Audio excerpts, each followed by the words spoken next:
My dear students, CBSE board 10th grade Arabic exam is going to be happen in the last of February. In the Arabic examination, many of the students are making a common mistake that English to Arabic sentence translation area. That is, especially in the area of by using attached pronouns.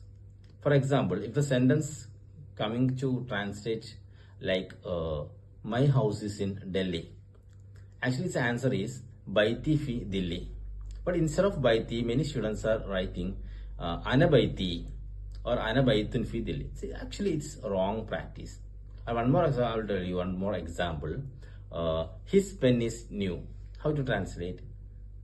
Qalamuhu jadidun. Qalamun plus hu. The usage of attached pronoun. Qalamuhu, his pen.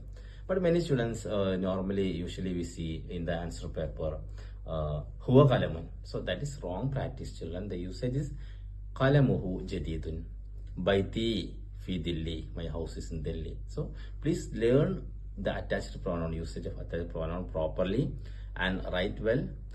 Get a very good result. All the best, students. Assalamu alaikum.